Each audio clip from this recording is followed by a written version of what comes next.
this is my review of that time I got reincarnated as a slime.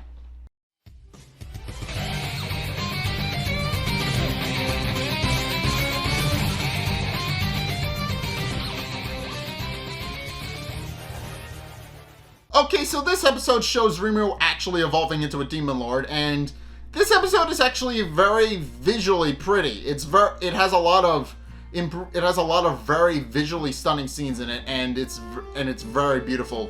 And the main problem with that is that I can't really show you guys any of it, which is kind of more incentive to go watch the episode than actually watch this. But But yeah, this episode actually showcases the Rimuru actually evolving into a demon lord and the actual process itself.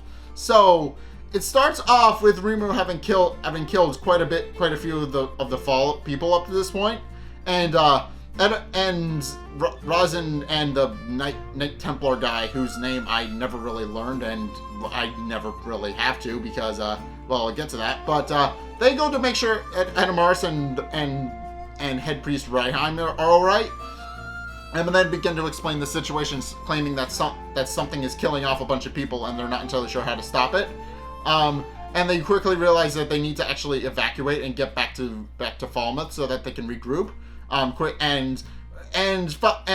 Edamars quickly declares that he clearly made a mistake trying to challenge the Monster Kingdom. And is realizing too late that he's actually may have made a mistake in actually trying to challenge Rimuru and killing off some of his followers. So yeah, basically Edamars is very regretful of what he's done, but not much. I'll get to that in a minute. But in any case, the head Knight Templar guy declares that he's going to use his unique skill to gather up all the remaining people and use them as human shields so that they can basically defend Edamars while he retreats. But as he goes to do that, he gets killed by Megiddo almost immediately, and I couldn't help but laughing at that because he was so confident that he could protect his king and help him get to safety, and then he dies immediately. I mean, you can't write, well, you can, but it's just some really funny visual comedy. It's just like, I will protect you, my king, thunk.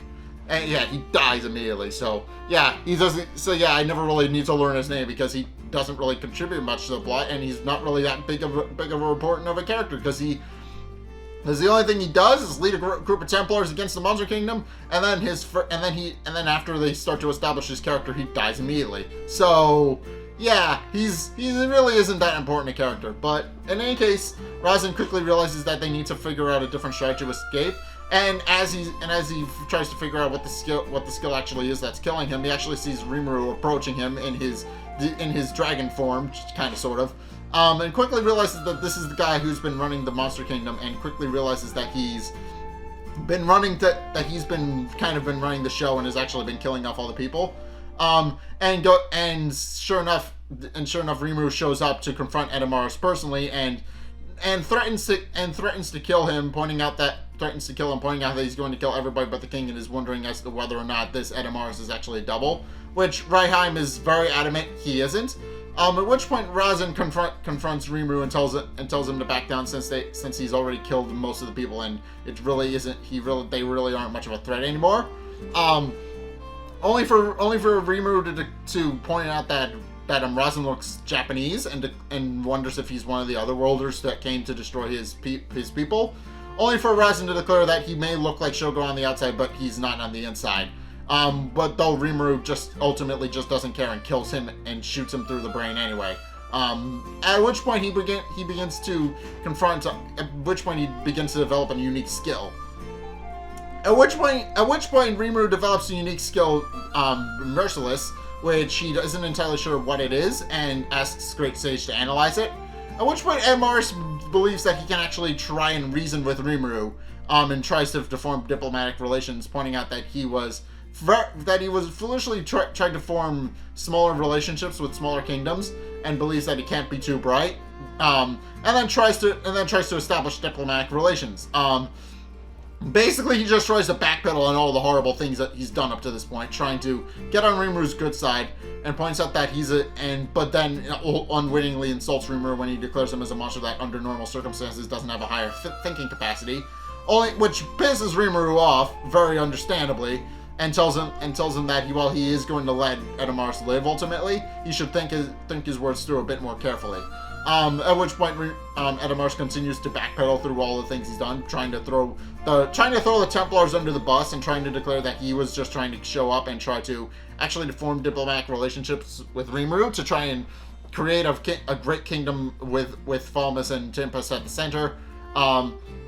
Although it's clear that Rimuru just kind of does not care in the slightest to actually form an alliance, and quickly realizes that Edomaris is just trying to brag about himself and brag about how great an alliance it would be to form with the kingdom of Falmuth, and then shoots off his arm as punishment because he won't shut up about how great he is. So yeah, Edomaris quickly realizes that he probably shouldn't be trying to talk down to Rimuru.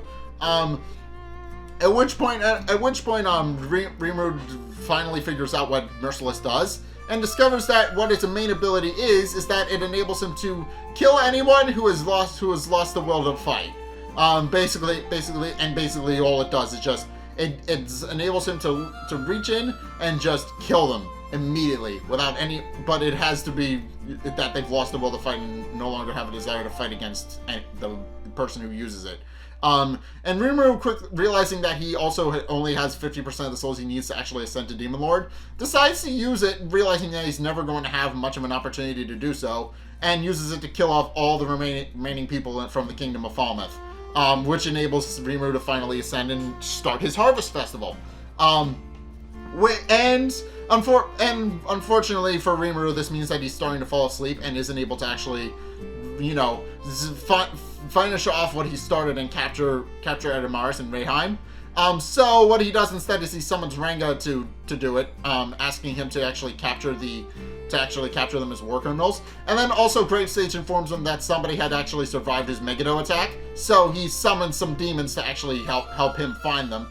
And unwittingly summons Black, who we know has observed Rimuru closely up to this point and is willing to make Rimuru his new master. So yeah, up to this point we haven't really seen much of Black. We've kind of seen him as in side stories and stuff like that, but this is the first time he and Rimuru have actually met personally. And sure enough, Rimuru offers up all of the bodies that he's created as sustenance for the demon. So, which Black is very grateful for him doing. And Rimuru gives him the order to go find the person who's pretending to be dead while he goes back to town. At which point Rimuru falls into a deep sleep, and Ranga escapes with Edomaris and Rayheim clenched in his jaw, and then just goes off back to Tempest while Black cleans up. So basically Rimuru is now gone into Demon Lord mode, but as a consequence of that, he's fallen into a deep sleep and likely won't wake up for quite a bit. So, but as it turns out, that's not really as big a deal because Ranga has successfully brought back Rimuru's body and tells them what happened. And Rimuru's followers just kind of put him on a pedestal with a big flowing garment and just set him there, hoping that he'll eventually wake up and complete his evolution. And he does. He begins to evolve into his next form, a demon slime, which apparently are very rare in that time I got Reincarnated as the slime universe. Apparently, Rimuru was the first one to actually exist, apparently, because slimes don't have much of a higher functioning capacity under normal circumstances. But Rimuru is an otherworlder, so because of his reincarnation, he actually has the ability to actually evolve further into a demon slime. And because of that, he's able to actually gain some unique abilities that his kind normally don't have. Specifically, a lot of his previous skills just kind of evolve into their ultimate skill forms. And he also gains another unique skill, Beelzebub, which replaces his gluttony skill and makes it become more powerful.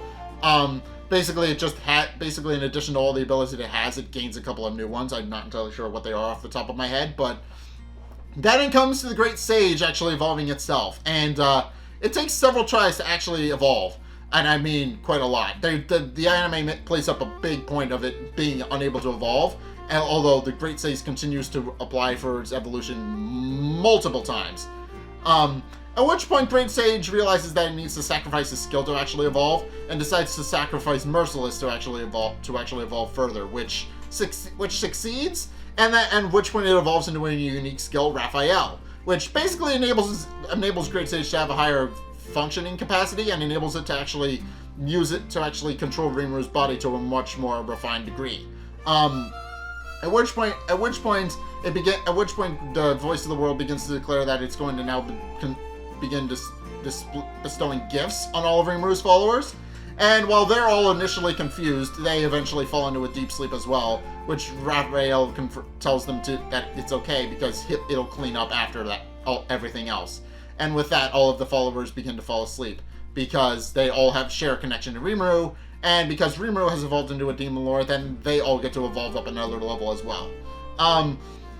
Meanwhile, while all that's happening, it's revealed that Razin actually was the one who survived the Megiddo attack, since Survivor enabled him to regenerate his brain so that he didn't die, which basically enabled him to just kind of escape undetected.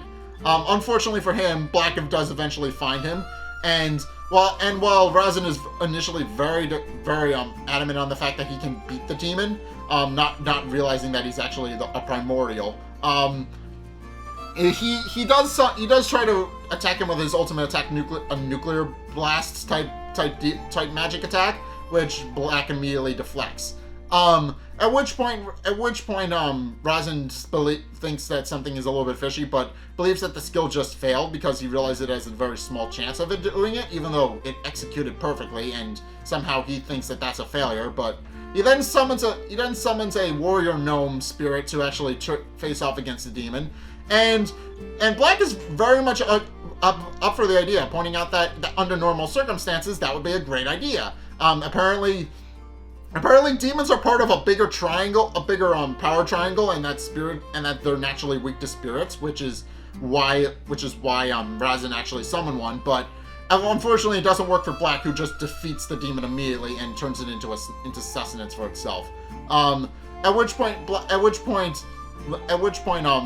Razin begins to realize that he may indeed be over his league, but decides to keep fighting anyway and uses Berserker to try and face down Black, but Black has kind of decided that he's had enough, and then specifically the reason that Razin is using Berserker is because Black shut down all of his magic attacks so that he can't actually use magic anymore, so he has to use his fists. Although he's quickly realizing that he's out of his league there as well. And then it finally dawns on Razin that who he's fighting is actually the primordial Black. And realizing just what Rimuru has actually summoned upon the world, he passes out from fear. So, at which point Black realizes that the mission wasn't successful, and then brings Razin back to Tempest. Right as Raphael is actually using its new unique skill Beelzebub to revive everybody by absorbing all the magicals in the nearby area and also the magical barriers to try and generate enough magicals to revive everybody. But Black arrives and now points out that it doesn't seem like Raphael has enough magicals to actually revive everybody. And so he offers up his subordinate demons as sustenance for the spell so that they can actually be revived properly. So basically Black just sacrifices his demons, and they're willing to do it. They're willing to serve their new master if it means that he can revive all of his followers. And Raphael accepts their sacrifice, which gives the spell enough magicals to actually awaken and revive everybody. And then proceeds to do exactly that. It proceeds to revive all of the followers who were lost, and immediately after beginning to revive everybody and just restoring their souls to them, Raphael then shuts down, and Rimuru returns back to his dormant state, which Black then picks up and puts back on the pedestal, and hopes he will then go on to reawaken as his true Demon Lord self. But with that, all of the followers begin to wake up, the first and foremost of which being Xion. So, yeah, there's a lot to unpack on that. First and foremost being that Rimuru is now a Demon Lord, and he just successfully revived all of his followers with some help from Black. So, yeah, this episode is definitely going to be the start of the whole Demon Lord arc. This basically ends the Demon Lord Awakening arc, which I know is what this first half of the season has been building to, but yeah, this episode just kind of affirms that Rimuru is now a Demon Lord and has now fully evolved. So now that begs the question of what is he going to do next now that he's a demon lord. Obviously he still has to deal with the kingdom of Falmuth, who basically tried to wreck his home and kill all of his friends. So yeah, Rimuru is I know Rimuru was planning to put Yum in position where he could actually control the kingdom of Falmuth, but it's gonna be interesting because Rimuru's a demon lord now. So what next? I'm not entirely sure what's going to happen next. I'm not really that familiar with the story beyond this point, so it'll be interesting seeing what Rimuru can accomplish now that he's successfully evolved into a demon lord. I'm interested to see how what's going to happen, and I'm interested to see what the new forms of all of Rimuru's followers are going to look like, since they're all going to evolve up a step as well because they're connected to Rimuru. So it's gonna be interesting, but. In any case, that's my review of that time I got reincarnated as a slime. What did you guys think? Let's get discussing them in the comment section down below, or over on my Discord server, link in the description. Anyway, thank you guys so much for watching. If you enjoyed, be sure to like, comment, and subscribe. Also, be sure to follow me on Facebook and on Twitter in the description below. And also, be sure to check out my Patreon if you want to help support the show. It's only a couple bucks a month. It really helps me out. And you guys get access to a bunch of cool perks that I'm always saying thanks, so be sure to check those out in the description below as well. Also, if you want to see more videos from me, then be sure to check out the videos I have linked in the end screen. The top video is the most recent video. It may or may not be this one. Whereas the bottom video is the video recommended to you based on what you've already seen from me. So, if you want to see more videos like what you like, or you want to see something new, then be sure to check either of those out. But, regardless of whether or not you do any or all of those things, thank you guys so much for watching. And until next time, I will see you guys in the next video. Peace!